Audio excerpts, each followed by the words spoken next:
প্রত্যেকটা কাজ ব্রেন থেকে নিয়ন্ত্রিত হয়। তো স্ট্রোকটা কি? স্ট্রোক হচ্ছে ব্রেনের কোনো একটা অংশের মৃত্যু।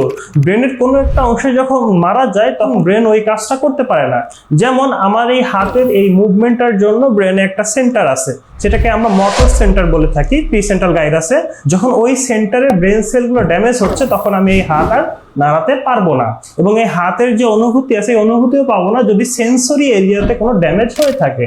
তো স্ট্রোক মূলত দুই ধরনের হয়ে থাকে, একটা হচ্ছে হেমোরোজিক স্ট্রোক, একটা ইসকেমিক স্ট্রোক। ইসকেমিক স্ট্রোকে আমাদের ব্রেনে ক্লট তৈরি হয় বা ক্লট জমা থাকার কারণে ব্রেনের রক্ত সাপ্লাই যায় না, অক্সিজেন যায় না, গ্লুকোজ যায় না, তখন ব্রেন সেলে ড্যামেজ হয়।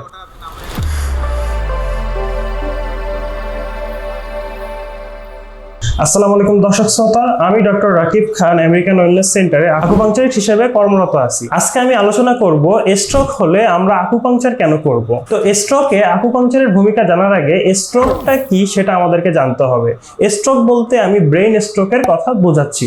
ব্রেন স্ট্রোক হচ্ছে আমাদের ব্রেনের যখন কোনো সেল মারা যায়, তখন ওই সেলটা যে কাজ করতো সে কাজ ব্যাহত হয়, আমরা সেটাকে স্ট্রোক বলে জানি।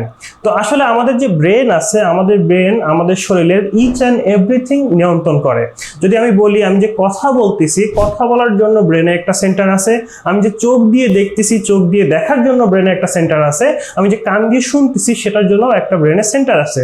অনুরূপভাবে আমার হাতের মুভমেন্ট, আমার পায়ের মুভমেন্ট, আমার চলাচলের মুভমেন্ট বা আমার দৌড়াদৌড়ি করার মুভমেন্ট, আমি দাঁড়ায় থেকে ব্যালেন্স রাখার যে ক্ষমতাটা, অথবা আমি যে খাবার খাচ্ছি, এই প্রত্যেকটা কাজ আপনি যদি ইচ অ্যান্ড এভরি কাজ অফ আওয়ার লাইফ যদি চিন্তা করেন, প্রত্যেকটা কাজ ব্রেন থেকে নিয়ন্ত্রিত হয়। তো স্ট্রোকটা কি? স্ট্রোক হচ্ছে ব্রেনের কোনো একটা অংশের মৃত্যু।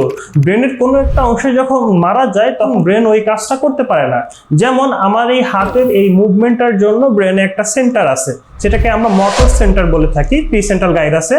যখন ওই সেন্টারে ব্রেন সেলগুলো ড্যামেজ হচ্ছে তখন আমি এই হাত আর নাড়াতে পারবো না, এবং এই হাতের যে অনুভূতি আছে এই অনুভূতিও পাবো না যদি সেন্সরি এরিয়াতে কোনো ড্যামেজ হয়ে থাকে। তো স্ট্রোক মূলত দুই ধরনের হয়ে থাকে, একটা হচ্ছে হেমোরোজিক স্ট্রোক, একটা ইসকেমিক স্ট্রোক। ইসকেমিক স্ট্রোকে আমাদের ব্রেনে ক্লট তৈরি হয় বা ক্লট জমা থাকার কারণে ব্রেনের রক্ত সাপ্লাই যায় না, অক্সিজেন যায় না, গ্লুকোজ যায় না, তখন ব্রেন সেলে ড্যামেজ হয়। হেমোরোজিক স্ট্রোকে আমাদের ব্লাডের হাই প্রেশারের কারণে অথবা অন্য কোনো কারণে যদি ব্রেনের কোনো আর্টারি ছিঁড়ে যায় বা ক্ষতিগ্রস্ত হয়, তখন সেখানে প্রচুর পরিমাণে ব্লিডিং হয়। এই অত্যাধিক ব্লিডিং আমাদের ব্রেন টিস্যুকে ড্যামেজ করে, তখন সেটাকে আমরা হেমোরোজিক স্ট্রোক বলতেছি।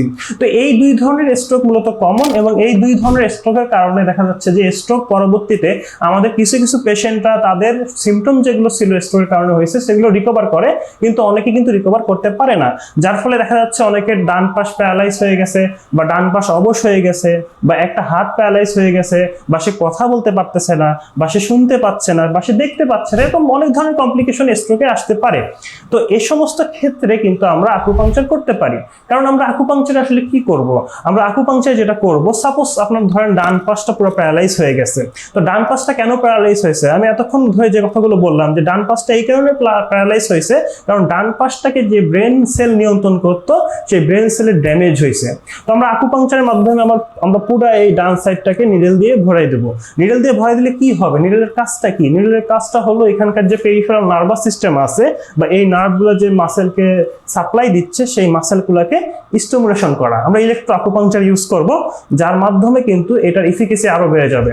তো যখন আমরা এই পেরিফেরালি আপনার যে নার্ভগুলো আছে সেগুলোকে স্টিমুলেশন করব, এই স্টিমুলেশনটা আমার পেরিফেরাল হয়ে স্পাইনাল কর্ড দিয়ে কিন্তু ব্রেনে যাবে। তখন কিন্তু সম্ভাবনা থাকে যে ব্রেনের যে ড্যামেজ অংশগুলো আছে সেগুলো আবার রিজেনারেশন হওয়া, রিগ্রোথ হওয়া। যখনই আপনার এই রিজেনারেশন, রিগ্রোথটা হয়ে যাবে তখন কিন্তু আপনার স্ট্রোক পরবর্তী যে প্যারালাইসিস বলেন বা অবশ থাকা বলেন সেগুলো কিন্তু থেকে আপনি মুক্তি পাবেন। তো আমেরিকান ওয়েলনেস সেন্টারে আকুপাংচার ডিপার্টমেন্টে এই ধরনের পেশেন্ট কিন্তু আমরা দেখেছি, এবং আমরা তাদেরকে সুস্থ করে তারপর বাসায় পাঠিয়ে দিয়েছি।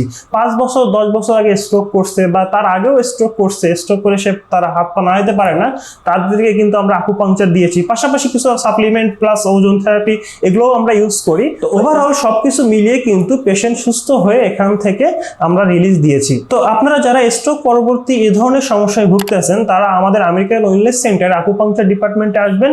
আমরা আপনার সমস্যা দেখে সেই সমস্যার এক্সাক্ট কারণের উপর ভিত্তি করে আকুপাংচার ট্রিটমেন্ট দেব। আশা করি আপনি আকুপাংচার ট্রিটমেন্টের মাধ্যমে আপনার যে শারীরিক প্রতিবন্ধকতা আছে সেখান থেকে আপনি মুক্তি পেতে পারবেন। তো আজকের মতো এই পর্যন্তই। সবাই ভালো থাকবেন, সুস্থ থাকবেন। আসসালামু আলাইকুম।